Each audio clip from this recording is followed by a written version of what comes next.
Welcome to Inside the Philippines. I'm your host, and today we've got a story that's going to make you think twice about what loyalty really means when money's involved.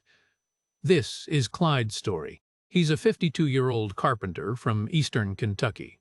The kind of man who spent 30 years building things that last, who believes in doing things right, who thought he understood what a solid foundation looked like. He came to the Philippines after his life back home fell apart, met a woman who seemed different from all the warnings he'd heard, and built something he thought was real. Over 8 months of careful, deliberate courtship. But Clyde had doubts. Small ones at first, then bigger. The kind that keep you up at night scrolling through Reddit threads about men who got taken for everything. So he decided to test something. He decided to see what would happen if the money disappeared. What happened next changed everything. This one's going to stick with you. Here's his story. In his own words, "My name's Clyde. I'm from eastern Kentucky, and I've been a carpenter and joiner for going on 30 years now. Custom cabinets, staircases, furniture. The kind of work where your reputation is everything and every joint has to be perfect. You measure twice and cut once. That's what my daddy taught me, and that's how I built my whole life. Do things right, do them slow, and they'll hold." I met Sarah when I was 38. She was a nurse at the county hospital, came into the lumber yard where I was picking up materials for a job. We got to talking, started dating, and within a year we'd bought a fixer-upper together out near the edge of town. Old farmhouse, good bones, but needed everything. We spent 14 years restoring that place room by room. I'd come home from job sites and work on our house till midnight, stripping wallpaper, refinishing floors, building new cabinets for the kitchen. Sarah would work her shifts and then come home and paint or help me with whatever needed doing. We talked about getting married. Always talked about it. I kept saying we'd make it official once the house was done, once the business was more stable, once I had a bit more saved up. Once. There was always something that needed doing first. Always one more project to finish. Sarah left me 2 months after her 40th birthday. Said she'd waited long enough, that she wasn't getting any younger, that she wanted kids, or at least a ring, and she couldn't keep putting her life on hold, waiting for me to be ready. I tried to tell her we were building something together, that the house was almost done, that we could talk about it seriously now. She said that's what I'd been saying for 5 years.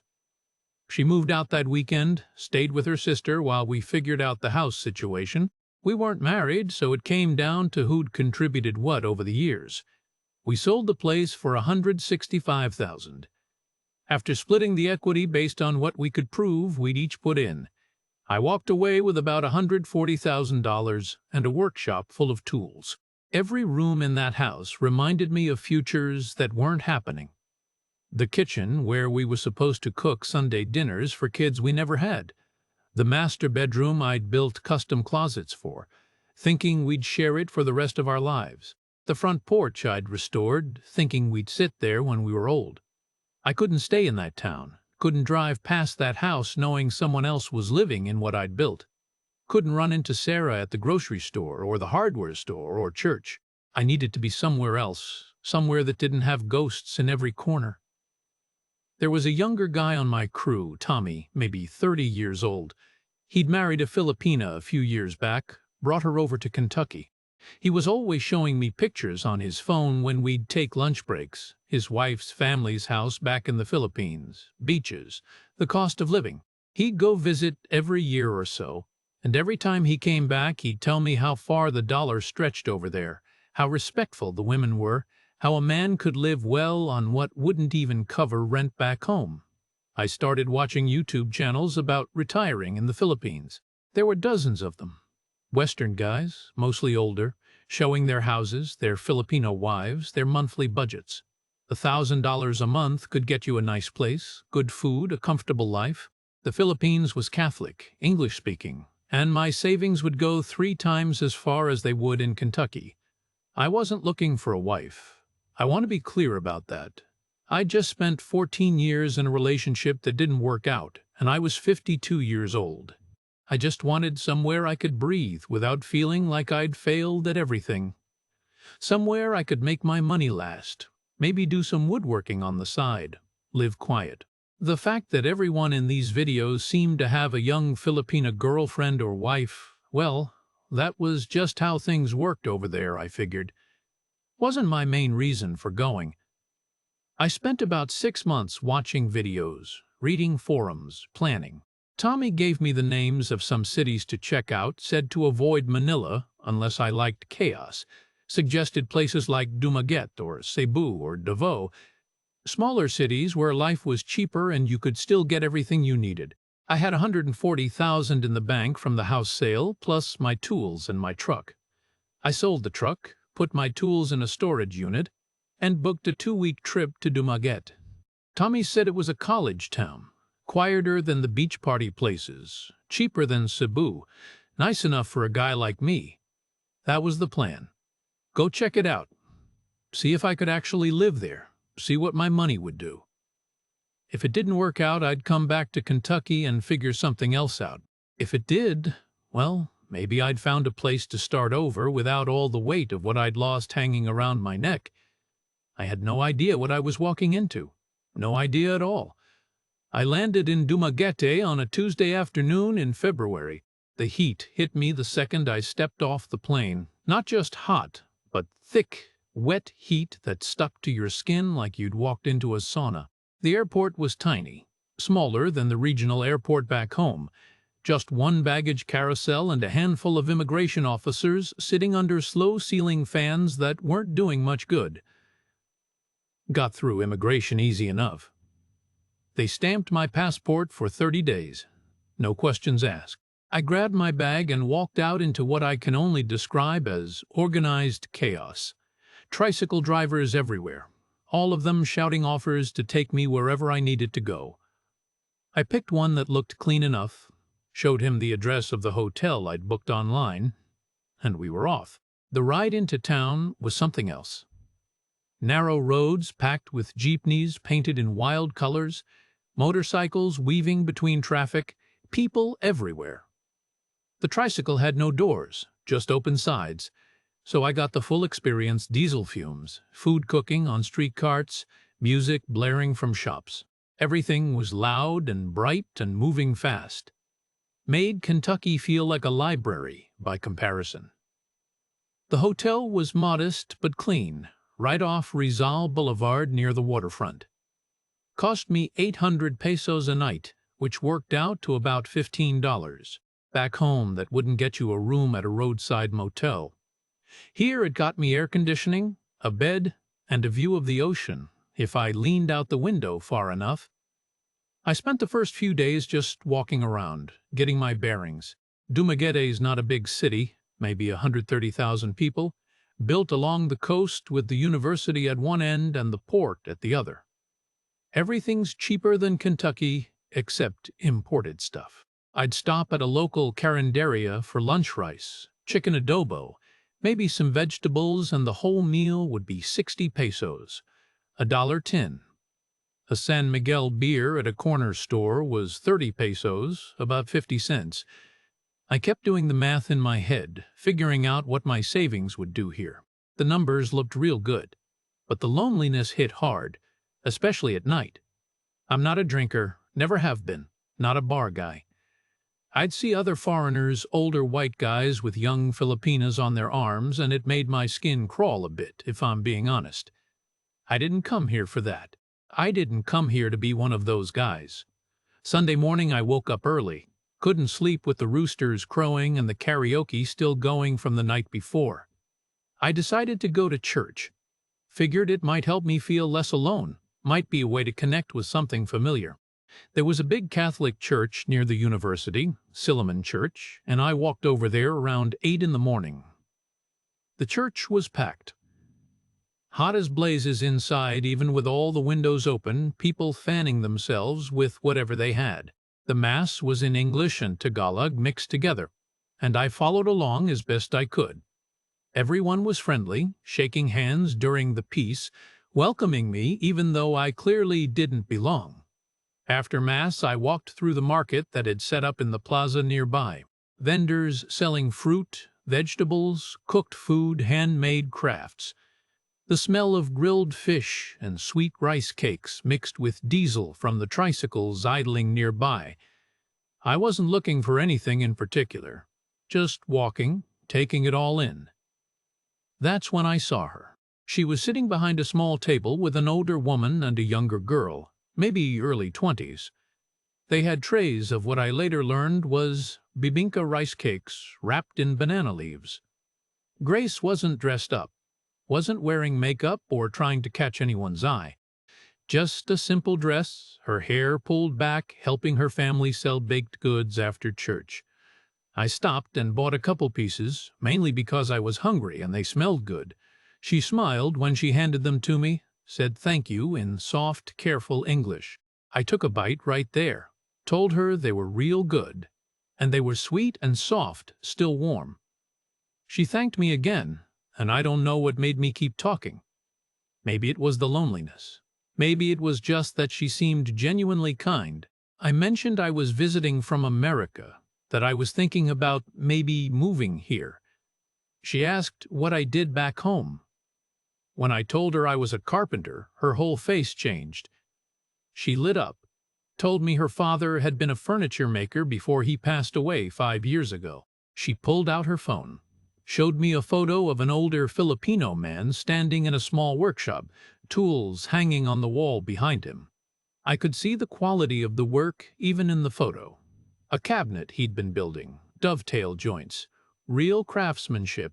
We talked for maybe 20 minutes right there in that market.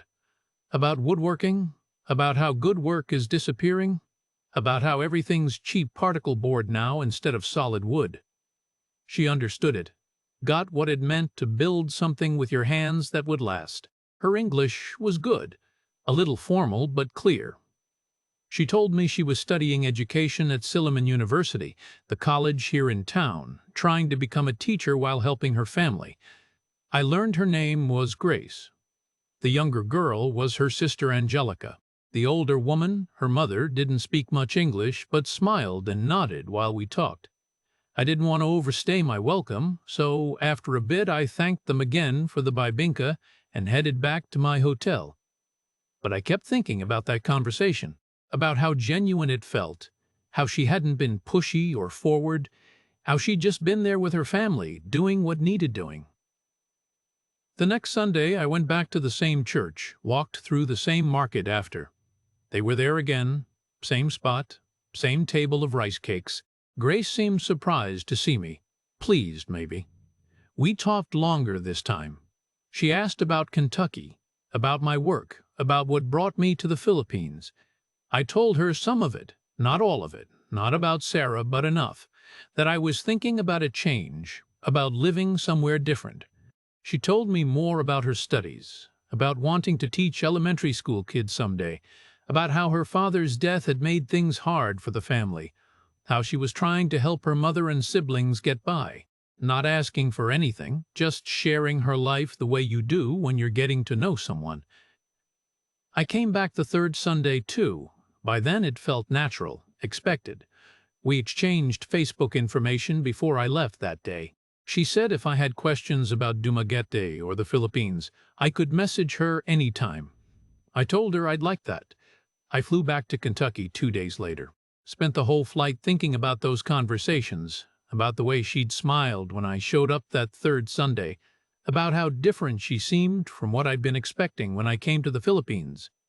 Back home, everything felt gray and cold and empty, but I had something I hadn't had in a long time. I had messages waiting for me on Facebook from Grace, asking if I'd made it home safe, hoping my flight was good. Nothing heavy, nothing pushy, just kindness. We started messaging every day. She'd tell me about her classes, about her family, about life in Dumaguete. I'd tell her about work, about the furniture I was building, about what Kentucky looked like in winter. It was easy, comfortable. She asked questions, remembered things I'd told her, seemed genuinely interested in my life. For the first time since Sarah left, I felt something I'd almost forgotten about. Possibility. The sense that maybe the future didn't have to be just me and my tools and an empty house, that maybe there was something else out there, something real, if I was willing to reach for it. I should have known better. Should have remembered that the best traps are the ones that feel safe. 4 months of messaging back and forth, and I booked another flight to Dumaguete. This time I wasn't just checking things out. I had a plan. I'd rent an apartment month to month, apply for a tourist visa extension, see if this could actually work long term. See if what Grace and I had built over Facebook could translate into something real. She met me at the airport. I saw her standing there near the exit with her sister Angelica, both of them smiling, and something in my chest loosened. She looked exactly like her photos, exactly like I remembered. No catfish, no games. Just Grace, shy and happy to see me. We hugged briefly. She was respectful about it, mindful of how things looked in public, and Angelica helped me with my bag. They'd arranged a tricycle, and we rode back into town with me wedged between luggage and Grace's quiet presence beside me. I'd found a small apartment near the university through a Facebook expat group, nothing fancy. 1 bedroom, small kitchen, bathroom with a shower that was just a spigot on the wall. Cost me 12,000 pesos a month, about $215. The landlord, an older Filipino woman, was happy to rent month to month as long as I paid a deposit. Whole thing was sorted in an afternoon. Grace helped me settle in, showed me where to buy groceries, which carinderias had the best food, how to get my visa extended at the immigration office. She didn't push herself into my space, didn't assume anything. She was just helpful, present when I needed her, gone when I didn't. We started dating properly. Real dates, not just messaging. We'd walk along Rizal Boulevard in the evenings when it was cooler, the breeze coming off the water, vendors selling balut and fish balls from carts. We'd get dinner at simple places, nothing expensive, just local spots where you could get chicken inasal or pancit for 100 pesos. Grace always tried to split the bill, but I wouldn't let her. What kind of man makes his girlfriend pay? Sunday Mass together became our routine. The church was always packed and hot, but there was something comforting about it. The ritual, the music, the sense of community. Afterward, we'd walk through the market, sometimes grab bibingka from her mother's stall, sometimes just wander. 3 weeks in, Grace asked if I'd like to meet her family properly. Not just her mother at the market, but at their home. Have dinner, spend some time, let them get to know me. I said yes. They lived in a barangay about 20 minutes outside the city center. We took a tricycle out there on a Saturday afternoon, the roads getting narrower and bumpier the further we went from downtown. Their house was modest concrete block construction, tin roof, maybe 4 rooms total. The kind of place that's built over years as money allows, not all at once. Grace's mother welcomed me warmly despite the language barrier. Her English was limited to greetings and basics, but her hospitality was clear. The house was spotless. Religious icons on every wall. The Sacred Heart, the Virgin Mary, the Last Supper. A small TV in the living room, plastic chairs, everything worn but well kept. I met her brother Miguel, 19, who worked as a habal driver motorcycle taxi. Quiet kid, respectful, called me sir, even though I told him Clyde was fine. Angelica I'd already met, but here in her home she was more relaxed, teasing her siblings in Cebuano while her mother cooked. Dinner was simple but good chicken adobo, rice, vegetables, fresh mango for dessert. I noticed Grace's mother made way more food than necessary, and after we ate, Grace packed up the leftovers to bring back to my apartment. I protested, said they should keep it, but Grace insisted. Said her mother wanted to make sure I was eating well. The house was clearly struggling. I'm a carpenter.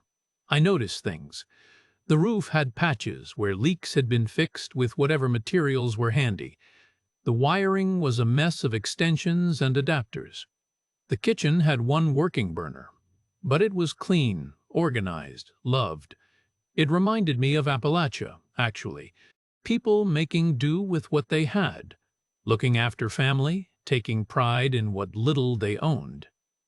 Grace's mother kept thanking me for coming, for being good to Grace. Miguel showed me his motorcycle, proud of the work he'd done maintaining it. Angelica talked about her nursing classes at the university, how she wanted to work in a hospital someday, maybe help people the way Grace wanted to teach kids. I liked them. That's the truth. They were good people, struggling but not complaining, doing their best, and they treated me like family, already welcomed me, fed me, made me feel like I belonged. What made Grace different from the start was that she never asked for anything. Not directly. Other guys I'd talked to in expat forums, they all had stories about Filipinas hitting them up for money before they even met. Grace never did that. She paid her own way when she could, thanked me when I insisted on covering things, never hinted that she expected anything. But about 6 weeks into my stay, she mentioned casually that her mother's diabetes medication was running low, said it like you'd mention the weather, not like she was asking for something. Said she was picking up extra tutoring hours to cover it, that it was expensive but necessary. I asked how much. She was reluctant to even tell me. Finally said it was about 11,000 pesos a month, roughly $200. I told her I'd cover it. She refused. Said she couldn't accept that I'd already been so generous with meals and everything. I insisted. Told her $200 was nothing to me, that her mother needed her medication, that it was the right thing to do. She cried when I transferred the money via Gcash. Real tears, grateful tears. Said she'd pay me back, that she'd keep track of everything. I told her not to be ridiculous. You don't keep tabs with people you care about. That was the first time. Easy, instant, felt good to help. The second time came a few weeks later. Angelica's enrollment fee for the semester was due 45,000 pesos, about $800. Grace apologized for even mentioning it, said she felt bad bringing it up, but Angelica might have to take a semester off if they couldn't come up with the money. Their mother didn't have it. Miguel's income barely covered his motorcycle expenses and what he gave the family, and Grace's tutoring work wasn't enough. I couldn't let that happen. Education matters. I'd seen too many people back home stuck in dead-end work because they never finished school. If I could help Angelica stay in school, become a nurse, build a better life, that was money well spent. I sent it that afternoon. 45,000 pesos straight to the university account. Angelica cried when Grace told her. Came to my apartment the next day with her mother to thank me personally, both of them tearing up, telling me I was a blessing, that God had sent me to help their family. Looking back now, I can see how it started. But at the time, it didn't feel like a pattern. These were real needs, real circumstances. Grace wasn't asking, life was just expensive, and I had the means to help. What kind of man watches his girlfriend's family struggle when he's sitting on $138,000? 3 months in, I'd spent maybe $2,500 on helping them. Medication, school fees, a few other small things that came up. Pocket change compared to what I would have spent dating back in Kentucky. And the relationship felt real in a way nothing had since Sarah. Grace wanted to know about my day, what I was working on. I'd picked up some odd carpentry jobs from expats around town, nothing serious, just enough to keep my hands busy. She remembered details what I'd told her about my daughter back home, about my work, about Sarah, even though I didn't like talking about it. She listened like what I said mattered. She talked about the future, about finishing her degree, maybe teaching at the elementary school near her barangay, about how she wanted to help kids learn, make a difference, about someday having a family of her own, raising children who'd have more opportunities than she'd had. She never said it directly, but I could read between the lines. She was talking about us, about a future that included me, and I wanted that. God help me, I wanted that more than I'd wanted anything in years. to matter to someone, to build something that wouldn't fall apart, to have a reason to wake up in the morning that wasn't just passing time until I died. The loneliness I'd felt in Kentucky was gone. I had Grace. I had her family treating me like I belonged. I had a life that made sense. The money I was spending didn't feel like I was being used. It felt like I was investing, building something solid with someone who appreciated it. I should have seen it, should have recognized that people don't change. Only circumstances do. But when you're 52 and alone and someone makes you feel needed again, you'll believe just about anything. I told myself this was different, that Grace was different, that I'd finally gotten it right. 3 months turned into a plan to stay longer, to make this permanent, to build something real in Dumaguete with a woman who understood what it meant to work hard and value family. I had no idea how expensive building something real was about to become. After 3 months in Dumaguete, I flew back to Kentucky to tie up loose ends, had to sell my truck, deal with some paperwork, tell my daughter I was moving abroad permanently. That conversation didn't go well. She was 26, living 2 states away, and we'd barely talked since Sarah left. When I told her I was moving to the Philippines to be with someone I'd met, she got quiet for a long time. Then she said exactly what I didn't want to hear. "Dad, please be careful. I've heard stories." I told her Grace wasn't like that this was real, that I knew what I was doing. She said okay, but her voice had that same tone Sarah used to get when she knew arguing with me was pointless. Said she hoped I was right, that she'd be there if I needed her. We both knew that wasn't true, but it was nice of her to say. 6 weeks later, I was back in Dumaguete, this time for good. I'd upgraded to a nicer apartment, 2 bedrooms, 25,000 pesos a month, about $450. Had a balcony with a view of the water, proper kitchen, decent furniture. Felt more like a home than a landing pad. Grace and Angelica were waiting at the airport when I landed. The sight of them there, smiling and waving, holding a little welcome back sign that Angelica had made that felt like coming home in a way Kentucky never had after Sarah left. We loaded my bags into a grab car, drove back to the new apartment. Grace had bought flowers, put them in a vase on the table. Small thing, but it mattered. She'd been thinking about making the place feel welcoming, about making me feel like I belonged. That first week back, we fell into a rhythm. Grace would come over most days after her classes, cook dinner, keep me company. We'd walk in the evenings, go to church on Sundays, visit her family every couple weeks. It felt domestic, settled, like we were building toward something permanent. Then the rainy season hit hard in July. Typhoons rolling through, streets flooding. That tropical rain that comes down so hard you can't see 10 feet in front of you. Grace called me one evening, said the roof at her family's house was leaking bad. Could I maybe come look at it when the rain let up? I went out there the next day. The damage was worse than I'd expected. The patches they'd done over the years weren't holding anymore. Water was coming in through multiple spots, dripping into buckets they'd placed around the house. The ceiling in her mother's bedroom had a brown stain spreading across it where water had been seeping through. If they didn't fix it properly, the whole roof structure was going to rot out. I told Grace I'd take care of it. Got a local contractor I'd met through some expat friends, had him come out and give me an estimate. 83,000 pesos to do it right. New roofing material, proper waterproofing, fixed the structural damage that was already there. About $1,500. Grace cried when I told her I'd pay for it. Said it was too much, that I'd already done so much for them.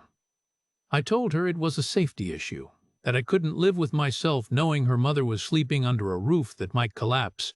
Besides, $1,500 was nothing compared to what a roof would cost back home. Money well spent. The work took 2 weeks. I'd stop by every few days to check on progress, make sure they were doing it right. The contractor did good work, I'll give him that. When it was done, the house looked better than it had in years. Grace's mother hugged me, crying, thanking me over and over. Miguel shook my hand, called me Kuya, older brother, said I'd saved them, that they didn't know what they would have done without me. It felt good, real good, like I was building something that mattered, helping people who genuinely needed it. Then, in September, Miguel had his accident. He was doing his habal-habal route, giving someone a ride home from the market, when a tricycle ran a stop sign and hit him.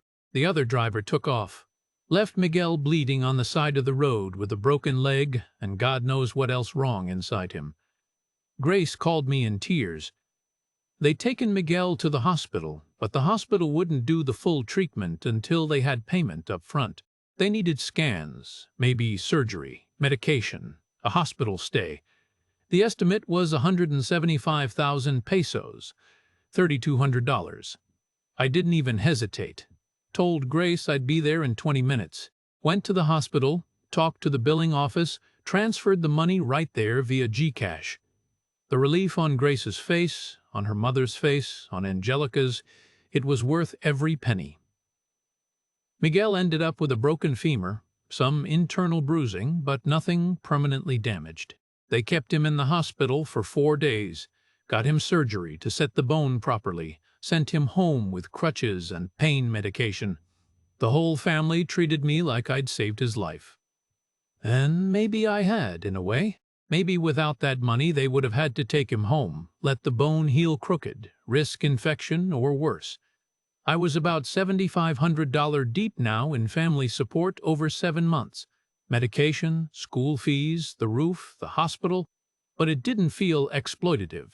These were real emergencies, real needs, things that would have bankrupted them, things I could handle without even feeling it in my savings. And the gratitude was genuine. Grace's mother started making me special meals every time I visited Sinigang, Lumpia, Lacon when they could afford it. Miguel, once he could get around on crutches, insisted on giving me free rides on his motorcycle whenever I needed to go somewhere. Angelica brought me small gifts, things she'd made in her classes, drawings, notes, thanking me for making it possible for her to stay in school. Grace herself was everything I'd hoped for, attentive without being clingy, affectionate without being demanding. She'd stay over some nights, cook breakfast in the morning, ask about my day, remember the small things I told her. She talked about our future like it was inevitable, finishing her degree, maybe getting married, having kids someday. She'd be a good mother, I thought. Patient, caring, the kind of woman who'd raise children right. I wasn't being scammed. I was building a life, and life costs money everywhere. One evening in October, we were sitting on my balcony watching the sun set over the water, and Grace mentioned that several of her friends who had foreign boyfriends had bought condos. Said it was a good investment, that property values in Dumaguete were rising with all the retirees moving in. Said foreigners could legally own condos, not land, but condos were okay. She explained it carefully, made sure I understood the distinction. I'd been thinking about it anyway. Renting was fine, but owning something that was security, that was building equity instead of throwing money away every month. And if Grace and I were going to get married eventually, we'd need our own place, somewhere permanent. She showed me some listings online. There was a new development going up near the university, modern units with good finishes, 2-bedroom condos going for about 2.5 million pesos, $45,000. The developer was reputable, she said. Friends of hers had already bought units there. I met with a lawyer to verify everything was legal, spent 2 hours in his office going through the regulations. Foreigners couldn't own land, that was clear. But condos were different. As long as no more than 40% of the units in a building were foreign-owned, I could buy one outright in my name. No tricks, no putting it in someone else's name, no shady company structures. Clean ownership. The lawyer drew up the paperwork. I verified everything twice my name on the title, proper documentation, everything filed correctly with the city. This wasn't some scam where I'd build a house on her family's land and have no legal claim to it. This was legitimate property ownership. I put down $45,000, about a quarter of my remaining savings. It was a lot, but it was also an investment. Real estate I could sell if I needed to. A place Grace could finish her degree from. A home we could start our life in. Maybe get married, maybe have a kid or two if it wasn't too late. For the first time since Sarah left, I had something that felt permanent, something that couldn't just walk away when things got hard. Grace cried when I showed her the signed papers, said she couldn't believe it, that I was giving us a real future, that she'd never felt so blessed. Her mother, when we told her, made the sign of the cross and thanked God for sending me to help her daughter. I told myself I'd done the right thing, made a smart investment, secured our future, built something solid. Looking back, I can see all the ways I was lying to myself. But when you're 52 and alone and someone makes you feel like you matter again, you'll convince yourself of just about anything. The condo wouldn't be ready for another 2 months. Construction delays, permitting issues, the usual. But it was real. It was mine. It was ours. I had no idea I'd just bought the most expensive lesson of my life. The condo deal closed in late November. We moved in the first week of December, right as the weather was turning cooler. Well, cooler for the Philippines anyway, which meant low 80s instead of mid-90s. The place was beautiful. Modern finishes, tile floors, air conditioning in both bedrooms, a balcony overlooking the city with a partial view of the water. 2 bedrooms, 2 baths, open kitchen. Everything new, everything clean, everything ours. Grace's mother was traditional, had some reservations about us living together without being married. But Grace explained we were planning to get married eventually, that this was just the practical next step, that her mother would still see her every week at church. Her mother blessed the apartment when we moved in, brought a priest to say prayers in every room, hung religious icons on the walls. The Virgin Mary went up in the living room, the Sacred Heart in the bedroom. I didn't mind. If it made her mother feel better about her daughter living with a foreigner, I was fine with it. Grace cut back on her classes that semester, said she wanted to focus on us, on making our home comfortable, on being there when I needed her. I told her she didn't have to do that her education mattered, but she insisted. Said she was tired from juggling school and tutoring and everything else, that she wanted to finish her degree slower, enjoy this time with me. The domesticity of it felt good. She'd be there when I woke up, making coffee in the kitchen, asking what I wanted for breakfast. She'd clean the apartment, do laundry, cook dinner.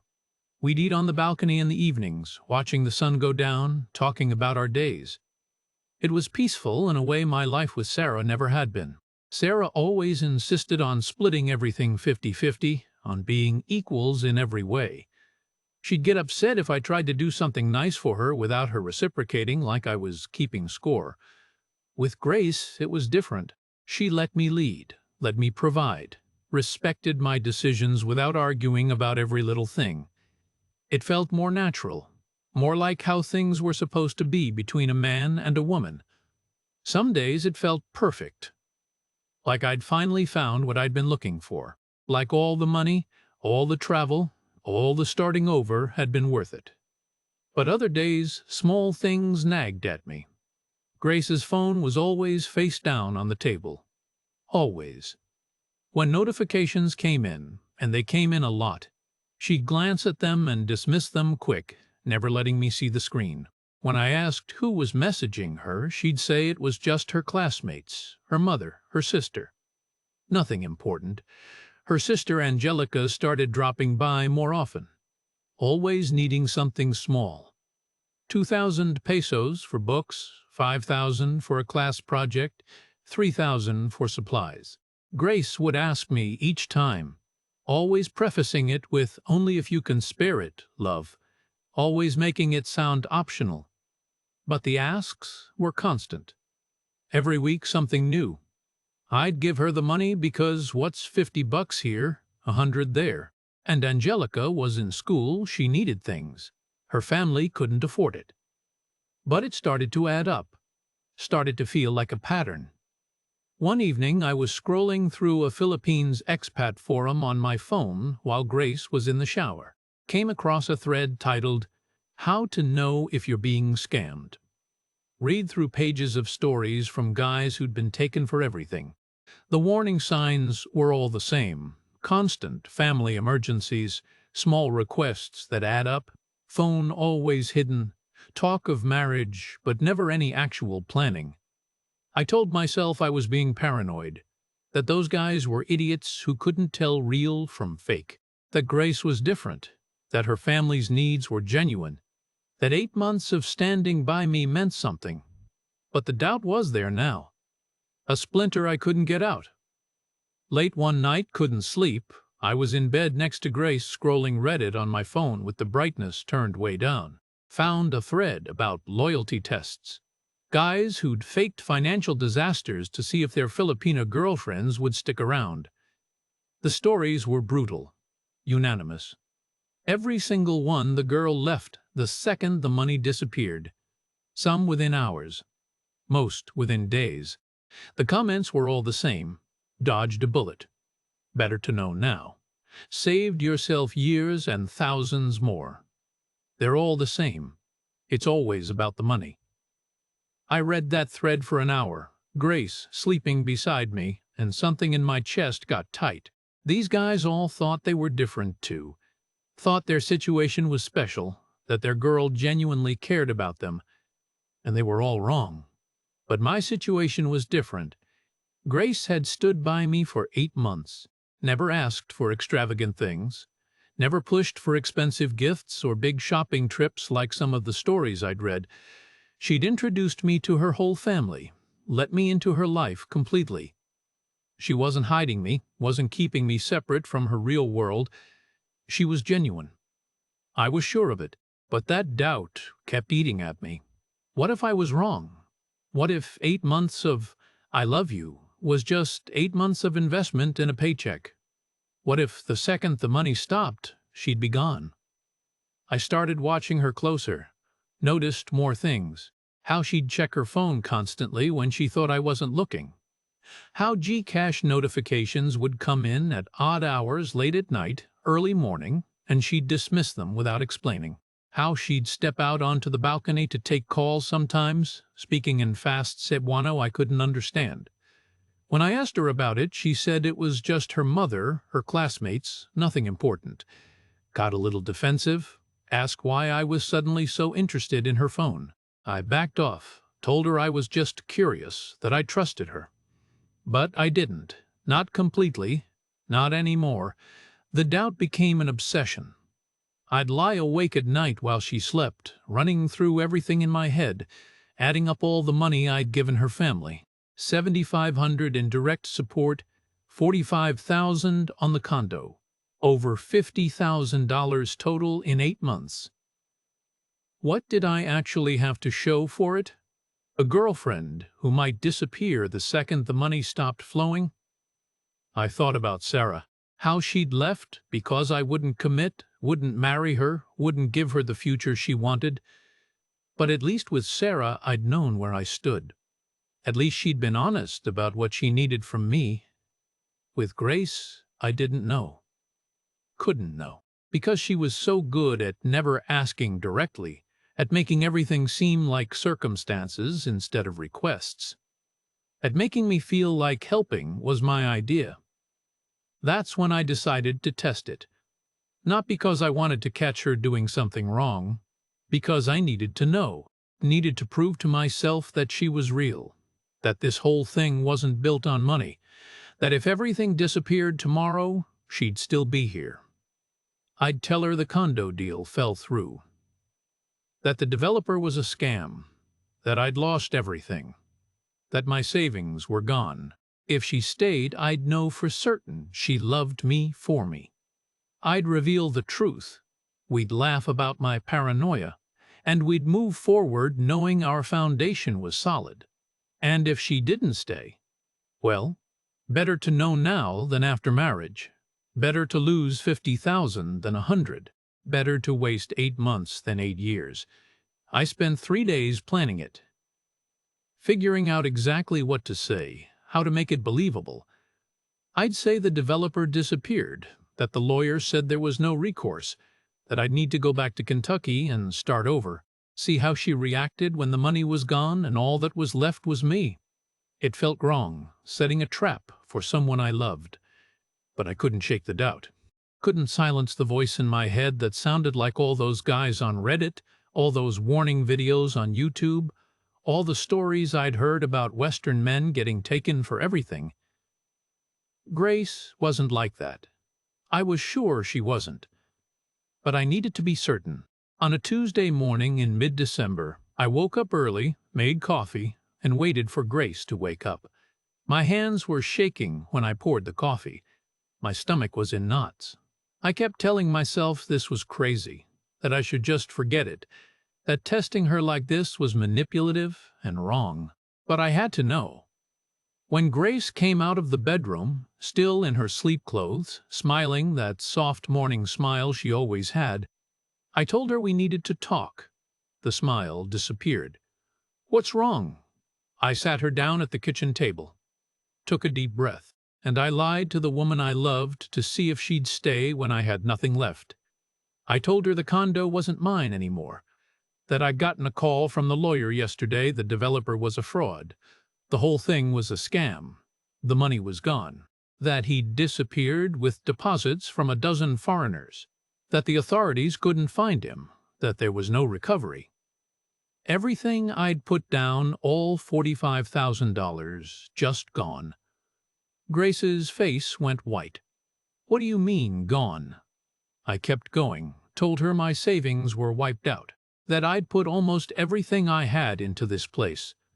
That what was left wouldn't last more than a few months, that I might need to go back to Kentucky, try to find work again at 52, start completely over. She started crying. Real tears, I thought, or maybe the best acting I'd ever seen. "How could this happen? Did you check with the lawyer? Can't you?" Her voice broke. She covered her face with her hands.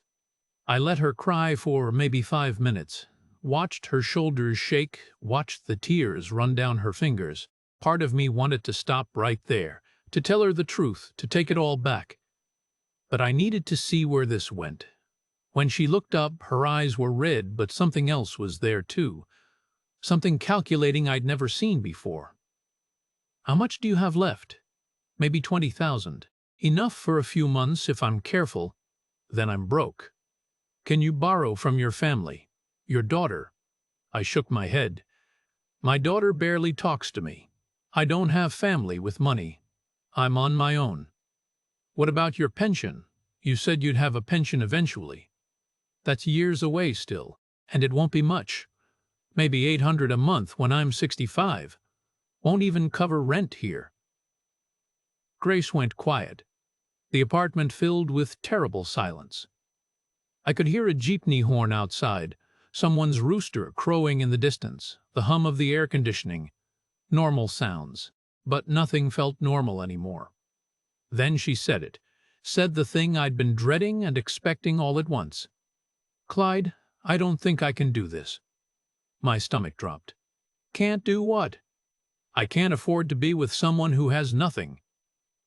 The tears were still there, but her voice was different now. Practical, cold. "My family is depending on me, on us, on you. My mother's medication alone is 11,000 pesos a month. Angelica still has 3 semesters left. We were building toward something, toward a future, and now I'm broke," I finished for her. "I've wasted 8 months." She wasn't looking at me anymore. She was staring at the table, doing calculations in her head. "I'm almost 30 years old. I can't start over. I need to think about my future, about my family's future. My mother needs her medicine. My sister needs to finish school. I have responsibilities. What about us?" The words came out harder than I meant them to. "There is no us if you can't." She stopped herself, looked up at me.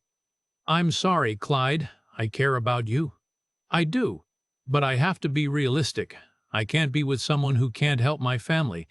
That's just how it is here. Family comes first." 15 minutes. That's how long it took. 15 minutes from "we need to talk" to "I can't be with you." So that's it. 8 months, and the second the money's gone, you're gone too?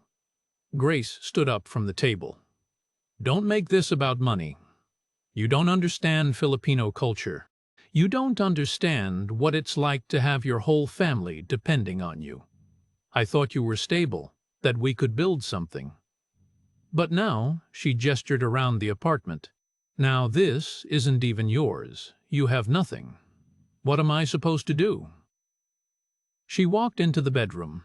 I sat there at the kitchen table, stunned, watching her pack a bag.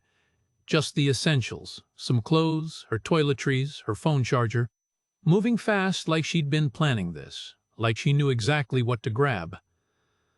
"Maybe when you're stable again," she said, not looking at me. "Maybe we can be friends. Maybe someday when you get back on your feet. But right now I have to think about my mother, about Angelica, about my future. I'm sorry, Clyde, I really am. But I have to go." She was crying again, apologizing, saying it wasn't my fault, that circumstances were just circumstances, that she had responsibilities. The words came fast, overlapping, like she was trying to convince herself as much as me. I sat there and watched the woman I'd spent 8 months with, the woman I'd given $50,000 to, the woman I'd bought a condo for, pack a bag and head for the door. Part of me wanted to stop her. Part of me wanted to reveal it all right then, to tell her it was a test, that everything was fine, that the condo was real and the money was real and we could go back to how things were 5 minutes ago. But I didn't. I let her walk out.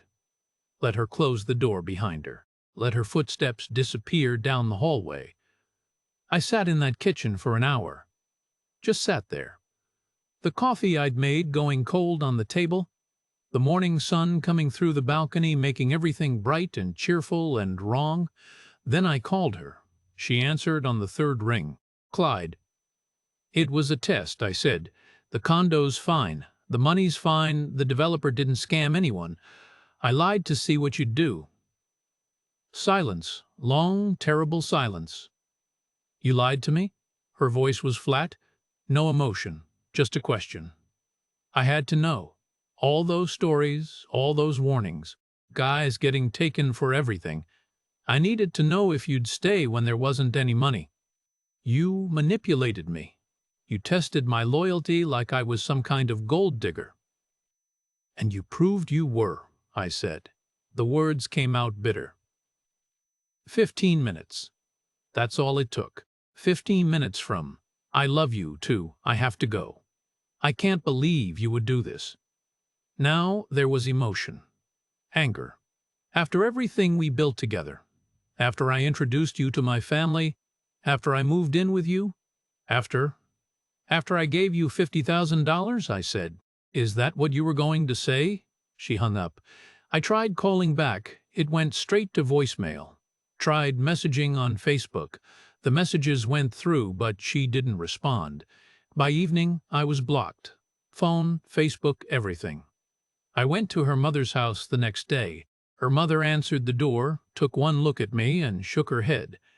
Spoke rapid Cebuano I couldn't understand, but the meaning was clear enough. Grace wasn't there. I wasn't welcome. Angelica messaged me later that day. Just one message. "You broke her heart with your games. She's devastated. Please leave us alone." I tried explaining. Tried saying I needed to know if she really loved me. That the test was the only way to be sure. That if she'd stayed, I would have told her the truth immediately, and we would have been fine. No response. Just silence. I sat in that $45,000 condo for 3 days, barely eating, barely sleeping, replaying everything. Every conversation. Every moment. Every red flag I'd ignored. And the conclusion was inescapable.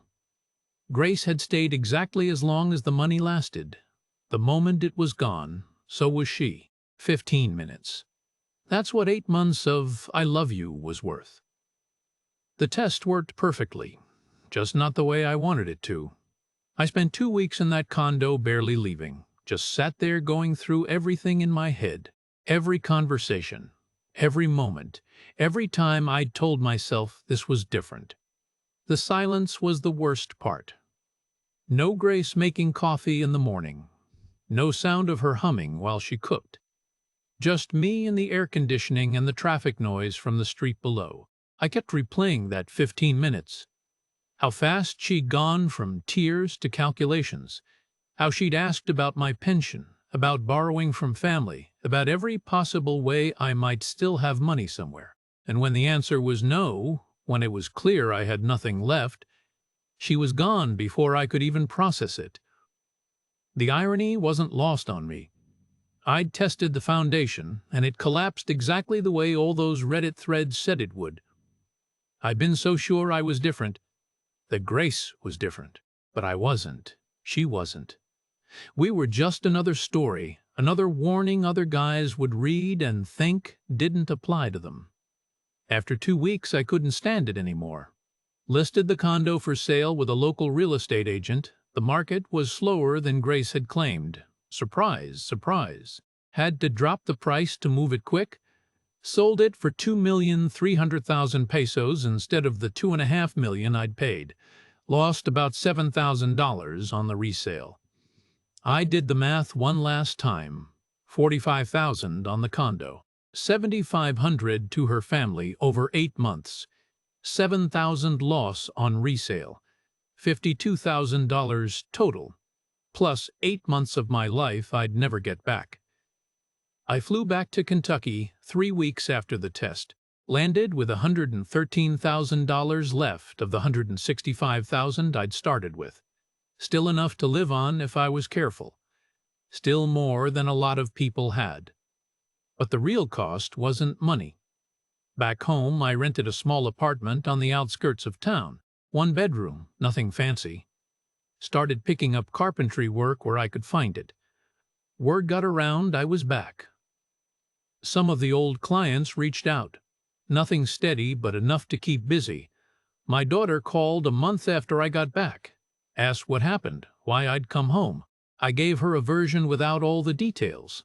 Told her it didn't work out, that the cultural differences were too big, that I'd made a mistake. She was quiet for a minute. Then she said, "I'm not surprised, Dad. I tried to warn you." I didn't argue. She was right. She had warned me. So had all those YouTube videos, all those Reddit threads, all those guys in the forums sharing their stories. I just thought I knew better. "You okay?" she asked. "I'm fine," I told her. "Just older and wiser. And $50,000 poorer." Something like that. She didn't say I told you so. I appreciated that. We talked for a few more minutes, made vague plans to get together sometime, both of us knowing it probably wouldn't happen, but saying it anyway. The wisdom came slowly, late at night in my workshop. I'd be working on a piece sanding, fitting joints, checking measurements, and it would hit me in waves. I'd spent 30 years learning that you can't build something solid on a bad foundation. Every craftsman knows this. The wood matters, the joinery matters, but the foundation matters most of all. I'd tried to build a future with Grace without ever testing if the foundation was real. And when I finally did test it, it collapsed in 15 minutes. Here's what I know now. I don't think Grace is evil. I really don't. She was doing what she needed to do to survive, to help her family, in a country where opportunities are scarce and a foreign boyfriend represents a way out. For her and for everyone depending on her. But love and economic arrangement aren't the same thing, even when they look identical from the outside. The tragedy is that I knew better. I'd heard the warnings, read the stories, watched the videos. I just thought I was different. Thought she was different. Pride, loneliness, and hope. That's a dangerous combination. Makes you blind to things you'd see clear as day if you were looking at someone else's situation. Would Grace have stayed if I'd been broke from the start? No. Would she have dated me if I'd been a broke 52-year-old carpenter with nothing to offer her family? Not a chance. Does that make her a bad person? I don't know. Maybe she convinced herself she cared about me. Maybe she did care, in her own way. But when it came down to it, when she had to choose between me and her family's survival, there was no contest. Family won. Family always wins in the Philippines. And I get it. I do. That's their culture. Utang na loob, the debt of gratitude to family. It's real, it's powerful, and it's non-negotiable. A foreign boyfriend isn't a partner in the way I understood it. He's a resource, a way to help the whole family. I should have understood that from the start. Should have seen that every time I helped her family, I wasn't building goodwill. I was setting an expectation, creating a baseline that had to be maintained or the whole arrangement fell apart. Some joints only hold under pressure. Others fall apart the moment you test them. I tested mine. It failed. Was it worth it to know? Yeah. Better to find out after 8 months than after 8 years.